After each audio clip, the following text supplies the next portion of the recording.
Right. Oh, there we go.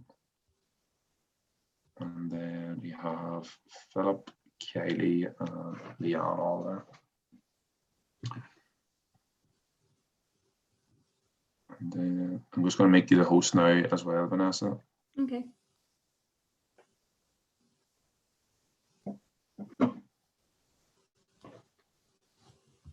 And then there, if you're the host now, Vanessa, I think Ruth is there as well. So potentially Yeah, if you can. I have her in.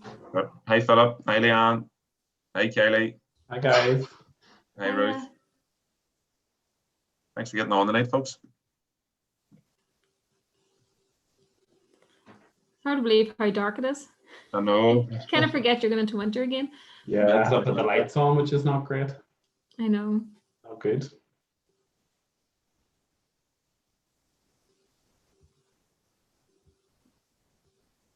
Is there anybody else in the waiting room, Vanessa, or is that the majority of people? No, that's it.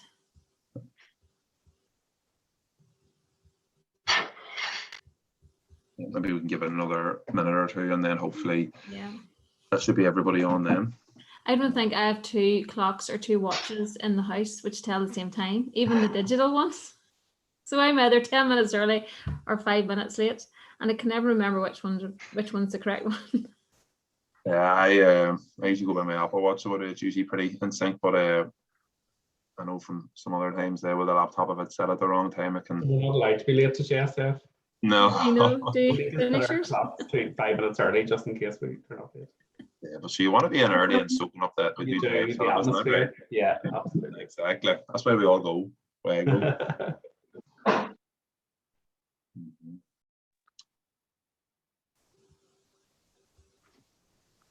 That should probably be it now, Vanessa. If you want to potentially crack on, and if there's anybody else that joins, we can just accept them. Yeah, sure. I can easily do that. Hi everyone, I can hear now. You on there, You yeah? can hear. Yeah. In a way, since you were swinging a kettlebell around at 6 a.m. on a Wednesday morning on Zoom. I know. I know. You know, it'd be nice to get away from Zoom, but we're just not quite there yet. No. Or the whole track and trace is doing my head into the primary school. It's like Oh, every week it changes, and you're like going, right, so last week Adam had to stay at home. We get his test. That's why I didn't go on Friday morning. I thought if his test come back positive, and I've been in JSF, that would just be the worst thing ever, but he came back negative. So we had to do an 8-day test for him today, but then somebody has tested positive in Holly's class today, but they have said, no, just bring them on in as usual and only test them if they have symptoms. So you're like going, what? yeah, who's right? You know, Yeah. so it's just, my head's pickled, but anyway. Yeah, So- I'd say so many people are experiencing that right now as well. So many in all different situations with it, but Yeah. Okay, well, I'll try and make a wee start and then would not do. yep, awesome. Let's see. There we go. Can everybody see that okay? Yeah. So if anybody comes in then, if somebody that comes into the waiting room, I'll let them in. So thank you very much for taking up your time on Tuesday afternoon. I keep going to say Wednesday, but no, it's Tuesday.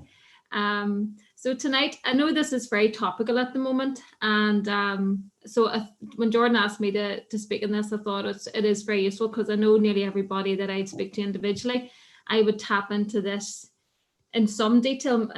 Some people need more information on it than others. So because this is a workshop, I do hope you've got your pen and paper ready. I want you to do some of the thinking, some of the work, rather than me doing all the talking. I want it to be more reflective and more personal to yourself. And you don't have to share what you write down unless you feel that you want to. But I just thought it would make it a more of a practical application this evening, just to help us think about it. So what I thought I'd do today is basically just go through what is emotional eating and when the differences between emotional eating and physical. So emotional hunger and physical hunger. And then begin the process. So obviously you're not at the end of this, you're not going to have it sorted. I can only touch the surface. If some people need more information or more in-depth counselling or psychological input, of course, then that's when they go to a clinical psychologist or trained counsellor. So this is the tip of the iceberg, but hopefully it'll give you enough information to move forward. Okay, and then I've broke it down into just a very simple 3-step approach. And what I'll do is, rather than just talking about it as well, I'm going to give a practical example at the end how it actually is put into place. So as you all know, every single one of us emotionally eat at some point, whether we're feeling happy or sad or celebration or bored or whatever. And to be honest, that's absolutely fine. The problem occurs whenever it becomes it overrules our life. It happens all of the time. We can't control it to the point where it is detrimental to your health.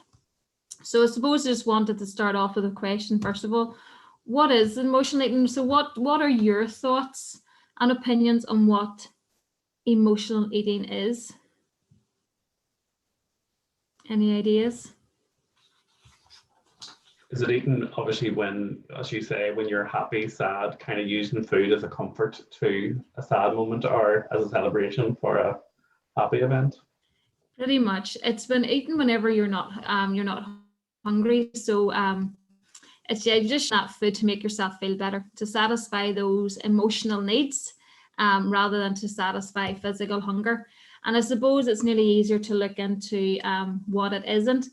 But whenever we use food as our primary source of emotional coping mechanisms, you can get stuck in an unhealthy cycle, and it can be very difficult to come out of that, because the more we use food as an emotional crutch, the more we depend on it, and it gets harder and harder. And it's not that food's wrong, we can eat food. It's only whenever it becomes problematic, when it becomes uncontrollable, where our brain gets conditioned to believe that it can only ever feel better if it eats food.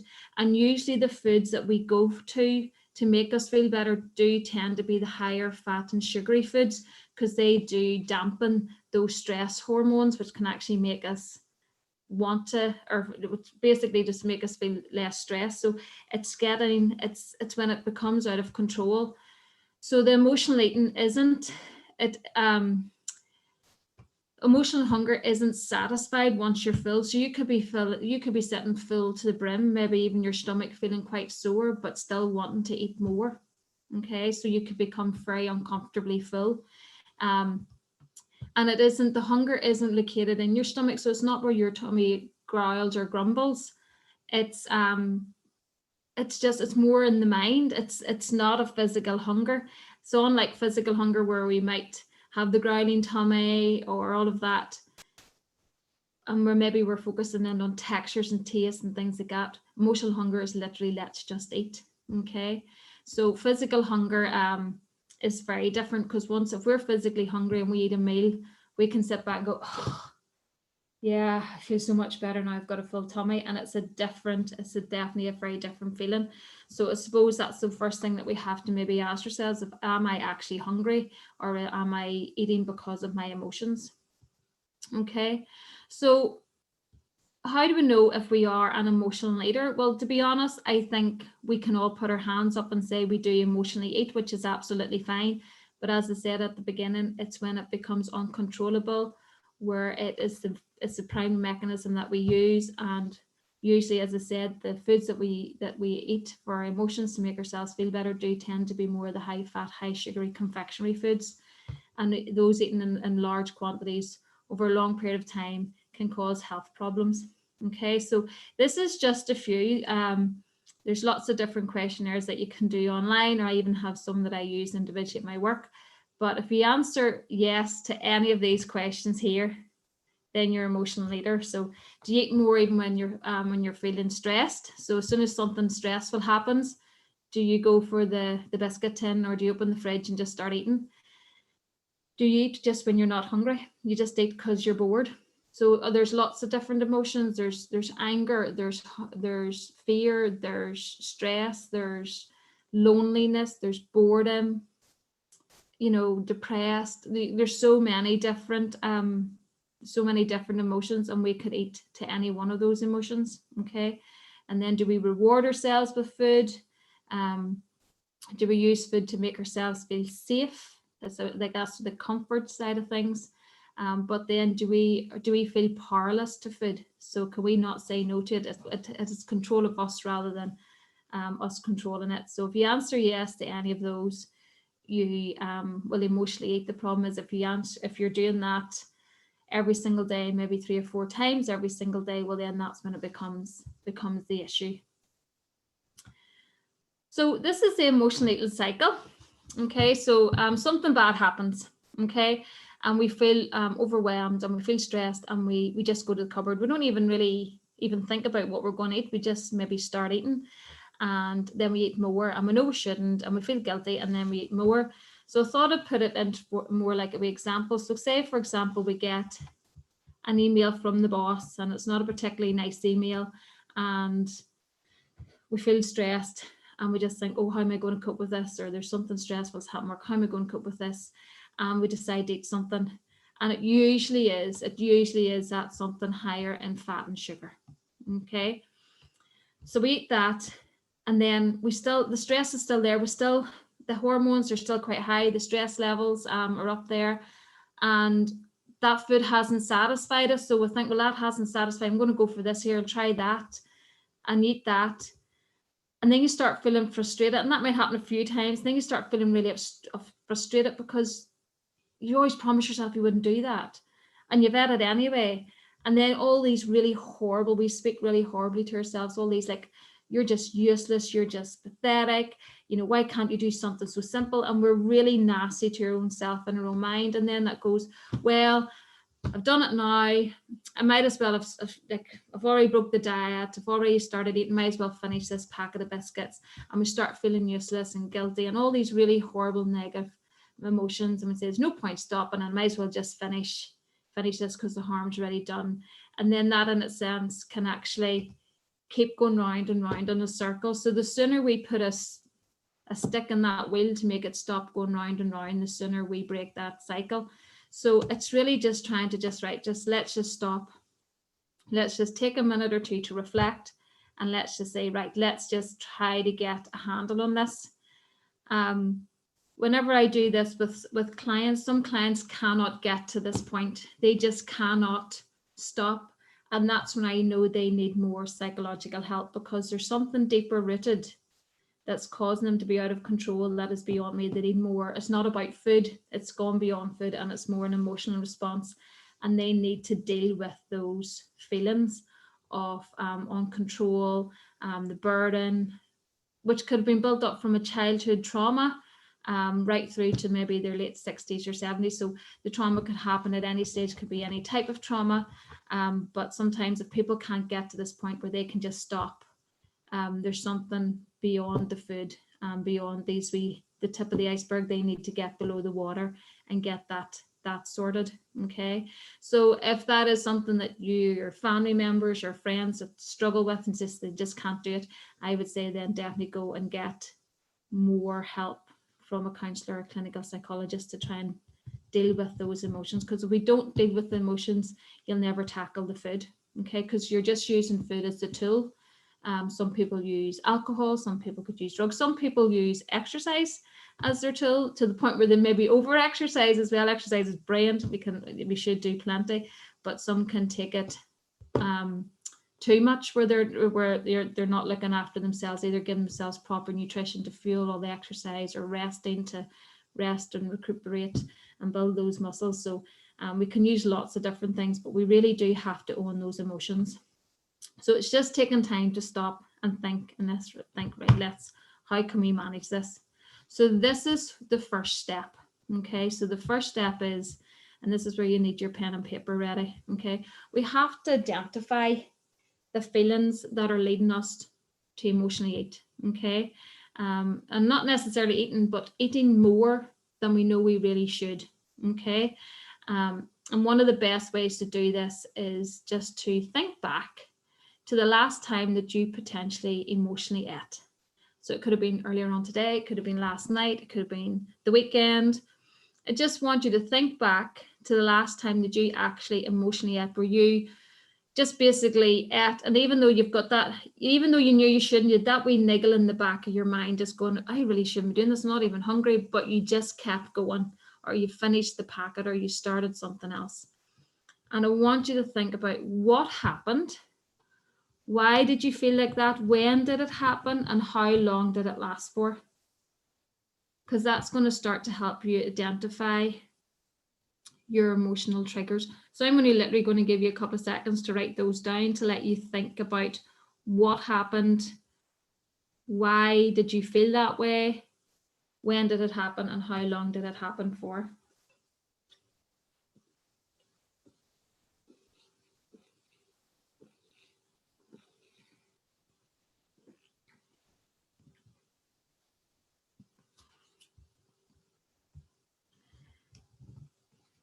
Okay. Everybody got something jotted down that want to? Okay. Now, all our stresses and our triggers are different. Okay. But once you identify a stress, if you know it's a certain conversation that you always have with a certain personality, then you can really set yourself up to know every single time that I speak to Mr. X, I always feel really rotten about myself. So what you could do is try to go out of your way to avoid Mr. X for that. Basically try to eliminate the triggers where possible. Sometimes we can't eliminate the triggers. And then there's the difference of chronic stress and acute stress. So acute stress are those one-off events that hit us and hit us hard, but they're short, like a bereavement, maybe losing a job, sickness in the family, or short things. Those one-off, but it could take you a while to get over, but eventually you will. But then you've got the chronic stressors, which is like maybe a very busy mummy or very busy daddy. You've got a busy job, you're trying to juggle this, you're trying to juggle that, and you just feel as if you can never get your head above the water. And then these acute stresses come in as well.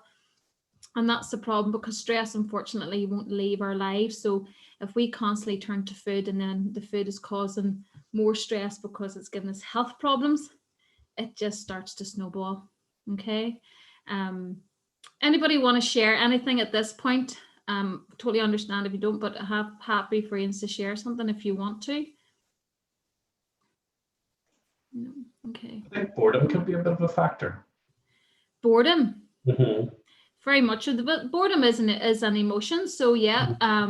So if that's your trigger, if boredom is your trigger, then that brings us on nicely to step 2, and we'll talk about that in a wee minute. So it's finding out your own trigger. Is it exhaustion? Some people's emotion is you've done all the work, you've been a care for or you are the main care for a relative, or even a care for young children, and the time you sit down at 8 or 9 o'clock at night, you're just exhausted, and then you just eat. So it could be lots of different emotions. Yeah. Okay. I don't know how to take that away. All right. Okay, so one of the best ways, if you do suffer from emotional eating and you don't really know what your triggers are straight away off the top of your head, what I would say is keep an emotional eating diary. Okay, so basically it could be a normal diary, or you can actually buy them online or print them online, and basically write down anytime that it happens, just write down what you ate, and just really what we did there today. What was the trigger? What was the emotion first of all? Was it boredom? Was it was it exhaustion? Was it fear? Was it loneliness? Whatever it might be, what was the emotion?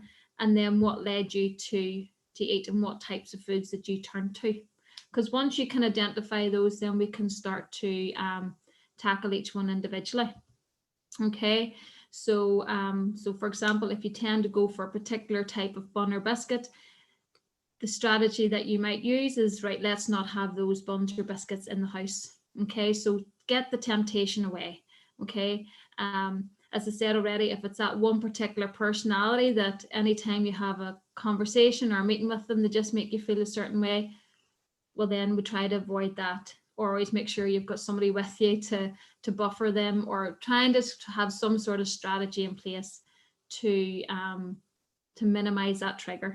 Okay, if it's boredom, then we think of other things to do. So if it's boredom, what can I do to make myself less bored? So basically, you got to own the emotion. You got to pause. You got to think, right, what is the emotion?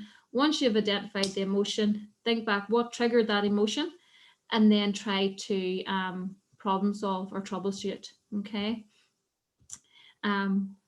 And then basically another question is just learning the difference between them. Just stopping and just ask yourself, am I hungry? Why do I want to eat? And then that can even start the questions. Well, if I'm not hungry, why do I want to eat? Then that leads you into the whole reflection about the emotions and just owning them. Okay. And although it seems like a long thing to do, it's literally like a 30-40 second conversation in your own head. You don't have to write it down, but sometimes it's good to write it down at the start just to see what the triggers are, especially if you're very busy and you don't get maybe a chance to write it down till later on and you can't really think about it. Sometimes just jotting it down very quickly, even wee pointers, just to refresh your memory.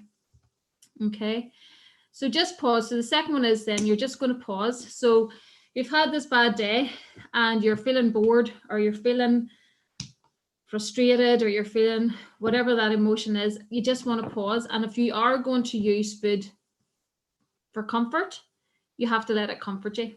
Okay, you just can't eat food and eat food and eat food and let that food get, you know, the guilt, all those guilty emotions, all those negative thoughts and that we talk to ourselves. So basically you're going to pause. So you've decided, right, I'm feeling whatever I'm feeling, and I'm going to pause and I'm going to have the cream bun, or I'm going to have, could be anything, I'm going to have the bag of crisps, whatever it might be. Just sit down and actually mindfully eat them and actually enjoy those foods. Okay, so it means you can indulge in those foods, but you're not going to overeat on them. So you're really going to savor them and you're really going to enjoy those foods. Okay, so whenever you eat something according to your feelings, we tend to do it really quickly and we don't think about it. We just mindlessly eat, and you could be eating something from the cupboard while opening the fridge door, while then maybe going back to the cupboard, and we just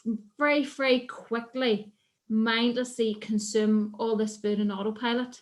Okay, but by slowing down and savoring every bite and even taking a couple of deep breaths, that in itself can actually help you relax. Just 2 deep breaths, sitting down to eat more slowly, you can actually enjoy your food. And the fact that you've slowed yourself down, you're actually letting your body de-stress. Okay, so you'll still eat something, but you're much less likely to overeat, where it can become a health problem. Okay, so you sit down, you enjoy it, whether it be salty, be tasty. You might even say to yourself, oh, I've chosen cheese and onion, I would have preferred plum cocktail, I'll look forward to those the next time. You know, just talk to yourself, enjoy your food, and just breathe. Okay, but I would say get away from walking around the kitchen, sit down and actually get the TV off. You know, don't sit in front of the computer and just mindlessly eat. You know, you should never really eat like that, because then you don't know what you've consumed. So just sit down and just think about what you're eating and actually enjoy it. Savor the food. Okay, and you'll actually find you will appreciate the food so much more, and you'll have enjoyed it, and you're allowed it, and you haven't been nasty to yourself. You haven't got these feelings of guilt, or you're out of control. So you're a wee bit more in control. Okay, so that'd be the first one, is you just pause and just mindfully eat. Okay, it does take time for our body to feel full. It takes about 20 minutes for our brain to catch up with our tummy. So that's why we say if you slow down, you can actually eat less calories, because you if you eat really quickly, you get the calories in before your brain's caught up. So again, just slowing down can actually make you feel full, and then your body's natural hunger feelings and fullness can take over and help you say no to the emotional eating. Whereas if you go really fast, you've got at least 20 minutes to get a lot of food into you before your body then starts to try and help you out a wee bit. Okay, now the third approach then would be is once you've paused and it's been okay to actually eat that food, but as I said, there could be lots of stressors. You've maybe over a period of number of years get into the habit of eating every single time you're stressed, every single time you're bored, every single time you're lonely, every single time, you know, we have any emotion. You know, we eat as well when we're celebrating, and it can become too much. And that's whenever we would overeat and it becomes a problem. So the step 3 would be, I want you to try and figure out other ways to manage your emotions. Okay, so and trying to use something that doesn't involve food. Okay, so other things that will make you feel better. And this is why an awful lot of the time diets do not work, because diets offer logical nutritional advice, which does work if we follow them, but we have to have the conscious control over our eating pattern. And with the emotional eating, we lose that consciousness and we just eat unconsciously and unmindfully, and we just are mindlessly and we just eat. Okay, so this is where the nutrition information hasn't been wrong. It's just, it's not what you needed at that time, because the food's not the problem, it's the emotions. Okay, and if the emotions get in the way, that affect our food choices. So if we're always feeling stressed and our body's always thinking, oh, I have to eat this, I have to eat that, whether it be crisps, the buns, the biscuits, it means then we might eat those foods in place of the healthier foods, and then that in turn makes the diet more unhealthy, and you're much more likely to have medical conditions associated with the poor eating habits. So it's not even about eating all those high fat, high sugary foods. What we tend to find is those high fat, those high sugary foods start to then to replace the healthy, more balanced meals or snacks in the diet. So it's a whole catalogue of events that can happen. So what I want you to do now, and this is if you know anybody who does struggle with mindlessly eating or emotionally eating or comfort eating, there's lots of different words for it, get them to make a list of other things that make you feel better. So that's what I want you to do now. So the next time that you have a stressful situation, you need to think about what other things make you feel better about yourself. And I'll give you a couple of minutes to do that.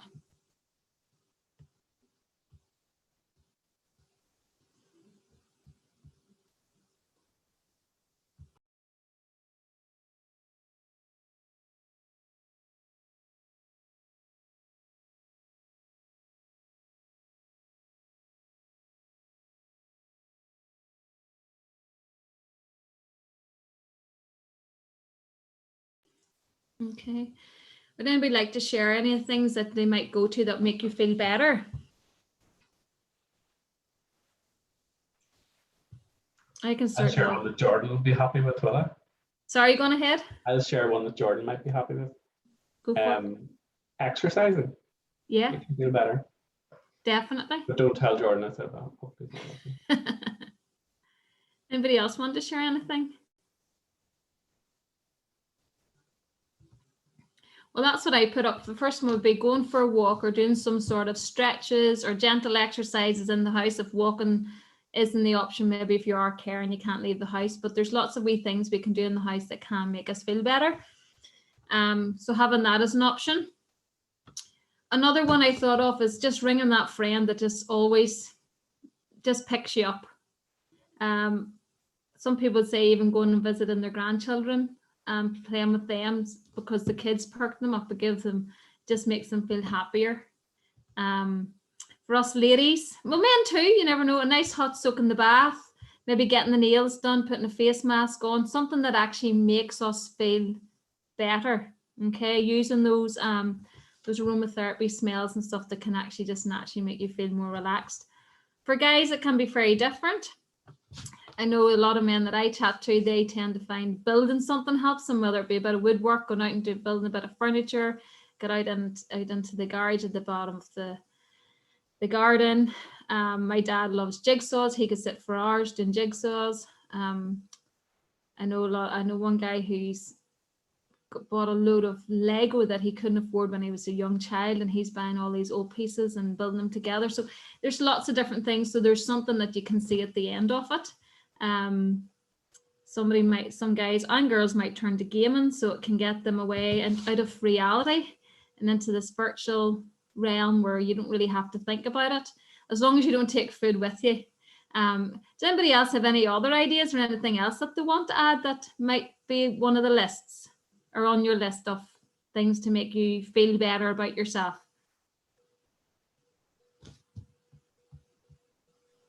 we try to find something online. Yeah, so yeah, yeah, that's a good one, Leanne. Yeah.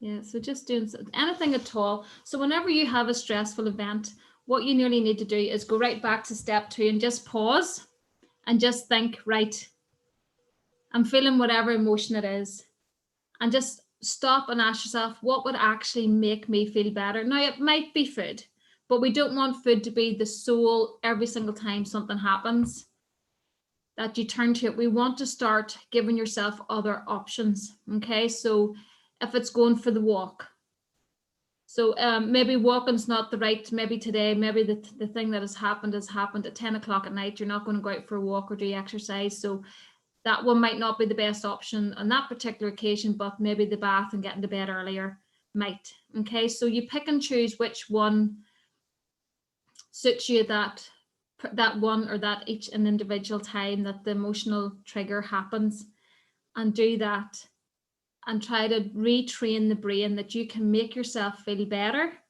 with other activities other than always using food, because the more we use food, the more our body relies on it. So it's trying to exercise the brain to not rely on the food, but to maybe turn to some of these other options instead. So it's a slow process. You know, we might have 10 triggers in the 1 week. We might use food for 5 of them, but the other 5, and I think if you get it 50% of the time, first off, that's fantastic. So it's always a working process. But as well as that, whenever you do use food, go back to step 1, mindfully eat the food, enjoy the food, savor the food, and let's limit the amount of overeating that you might do. Having the 1 or 2 wee things is fine. It's when it becomes the overeating is the issue and it becomes uncontrollable. Okay, so it's just having this list of other things that you can go to that you know will definitely make you feel better, because there's no point you using, you're already feeling down, you're already feeling stressed, etc., and there's no point you using food to try and comfort yourself but actually make yourself feel worse. Okay, so we want you to make yourself feel better, and this is the way to do it. So it's not that we're taking food away, we're just trying to put it further down the list of options.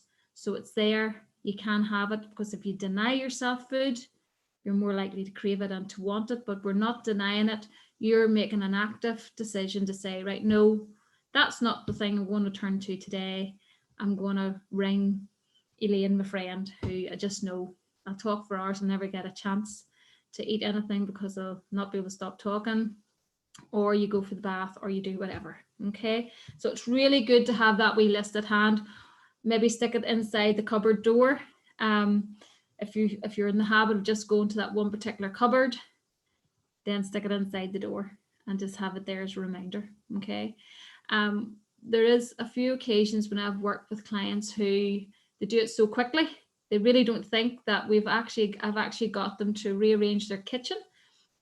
And the fact that they keep going to the one cupboard and they open it up and there's saucepans there and they're going, oh, and it just is enough just to stop them and shock them, to break that cycle, to make them pause and think, oh, why am I doing this?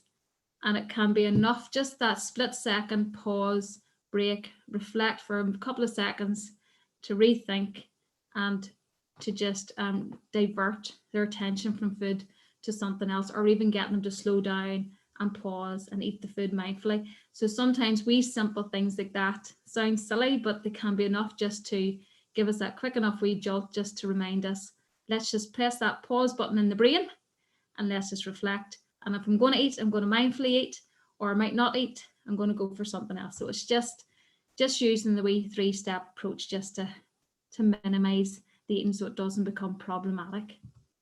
Okay, I can't see that one because there we go. Or watching the highlights. This is one of my sometimes whenever my kids feel down or feel whatever, what they love doing is watching funny animal videos. So we get them up on the big screen and it always makes you laugh. And once you laugh, you'll always feel better. So for some people, if they're a real fanatic football fan, or tennis fan, or motorsports fan, sometimes just watching the highlights of favorite games can actually make them feel better. Okay. So to put it all into practice using the 3-step approach to emotionally eating, we're going to go right back to that first example where we got that email from the boss where something's gone wrong and we're starting to stress. Okay. And beforehand, we just would have reached for the food. We're just going to pause and say, right, I know what the stress is. I'm fear, I'm going to get into trouble or something, whatever the emotion is. And I want you to ask, what's going to make me feel better? And that's where you go to your list of alternatives. Okay, so the first question you might actually ask yourself is, am I hungry? So if you're automatically going to go for the food, you're going to say, well, am I actually hungry? And if the answer is no, well, then choose something else from your list that we've just written down there. Okay, so if you're not hungry, you don't want food, it's not going to be the option right now. Let's do something that would actually make us feel better.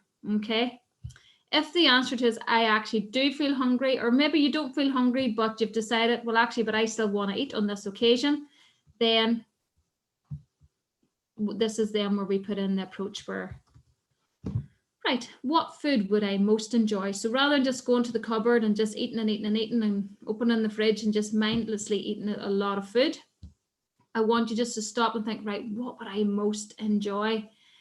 And think about all the options, and don't necessarily limit yourself to the high fat, high sugar options. It might be a nice wee bowl of cereal. It could be scrambled eggs.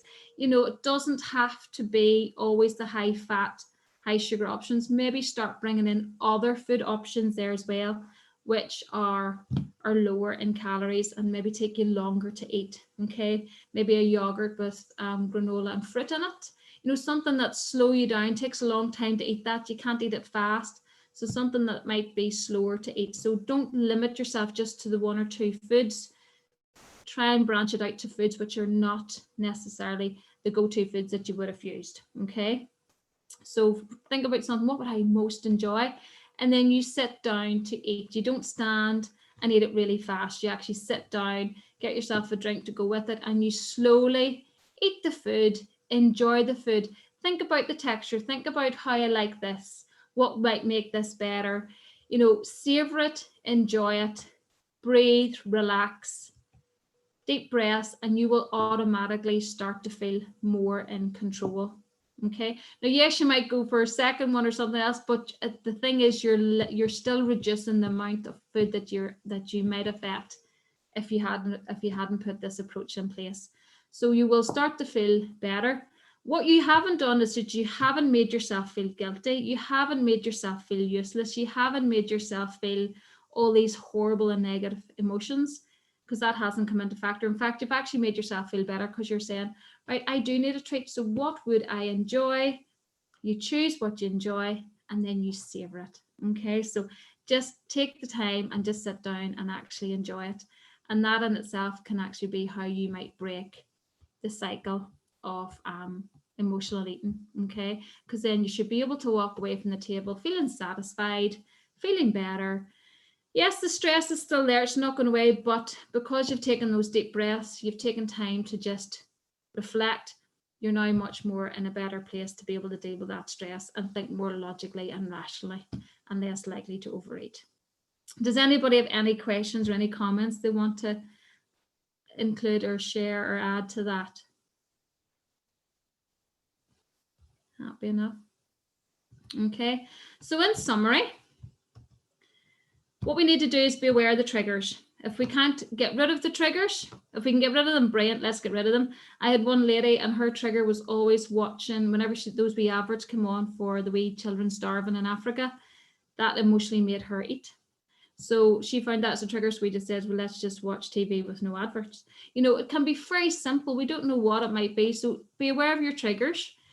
If you can get those triggers away, brilliant. If you can't, try and get around them or something to buffer them out. Okay, something just to help you deal with it more efficiently. Okay, definitely confront your feelings, confront the boredom or the fear or the anxiety or the loneliness, whatever it is, confront them, because that in itself, then if you can identify that emotion, it can then help you firefight those as well, or troubleshoot those, or bring other things in. So if you're lonely, do you get yourself a wee puppy? Or do you take yourself out? Hopefully, fingers crossed, we're coming out of COVID a wee bit more, taking ourselves out to more social events. That's where the gym is excellent as well, because you actually go out, meet people, like-minded people, and you can get the good conversations before and after the gym as well. So just getting yourself out to different places, okay? And it's body over mind in this case. Somebody says mind over matter, but it is the body, what your body needs over what your mind's telling you it wants, okay? Slow down. We're far too fast to react. We've always reacted quickly. it hasn't worked. It's led to this cycle of emotional eating. We've overate, we feel guilty. Slow down. That's all we have to do. Just chew your food, slow down, and actually savor it. Okay.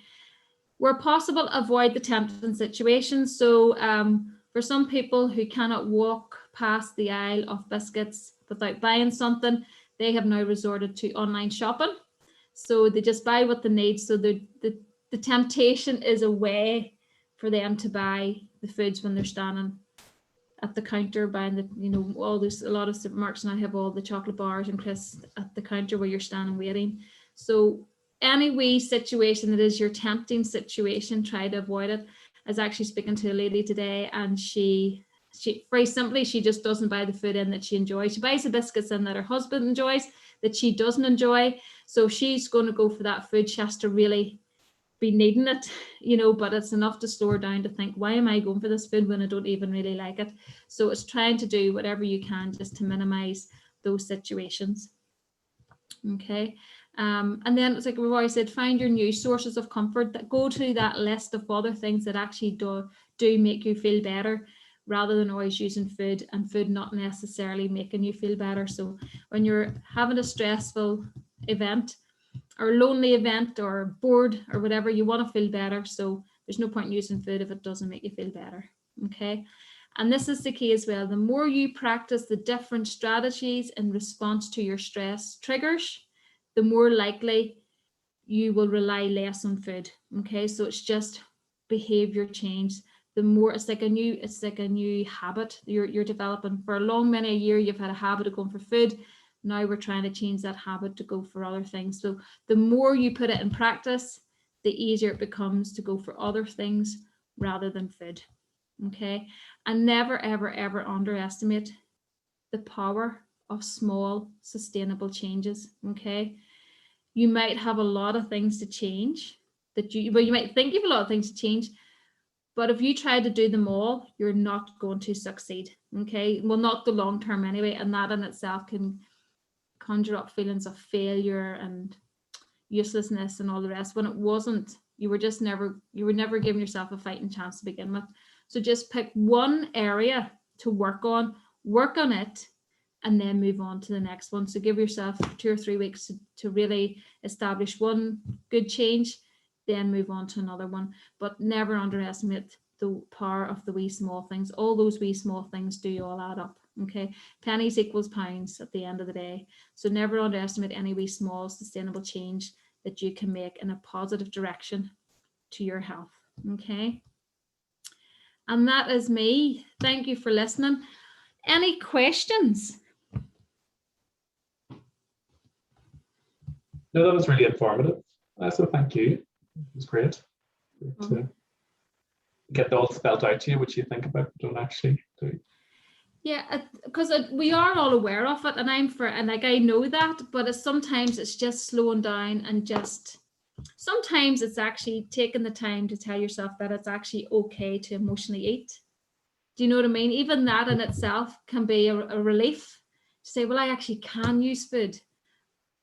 So it takes away the guilt, but it's trying to minimize the overeating. So it's that emphasis. We're never taking away food or any choice of food. It's just where it becomes uncontrollable, where it starts to make you feel very negative and guilty and all of that. So it's just pausing and just looking in the mirror and just realizing actually. You see much increase in this type of thing with the pandemic and obviously a lot of stress there and stuff impacting everybody. Have you seen a lot of people having this issue kind of more prevalent? Or? I think the pandemic brought out a few different things, because normally if you're a very social person and you like to go out with your friends, and that was all taken away. You know, even going to work, you know, that was taken away. You know, parents who are really busy with children, love their children dearly, but do enjoy getting away and just having an adult conversation, and that was taken away. You know, so and then there was more boredom. You're around the house more. It was just, you know, you couldn't get out, so you treated yourself more to other things, and maybe it was more food related. So it had quite an avalanche of different things all snowballing in on top of us, and I think it's because it's lasted over a longer period of time that we ever really anticipated. So we're just getting to the end of it, but it's just it goes away at this point. I know. So it's just reflecting and just taking time to just, food is allowed. It's not a baddie. We need food to survive, but it's just relaxing and enjoying food a wee bit more and just appreciating it a wee bit more. Any other queries or questions?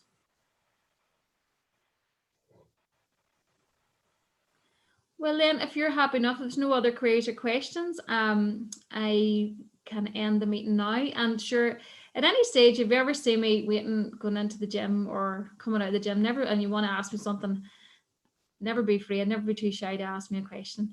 I just hopefully my legs aren't too jelly, I can run. Coming down those back steps can be difficult. Oh yeah. So but no, so hopefully you have found it useful. And as I say, if you ever That's want great. to just even have a wee chat, just let us know. Super. Thanks, Vanessa. All right. So I'm going to, how do I stop video? I'm going to stop video. Oh. Just hit the record button. There, that's it now.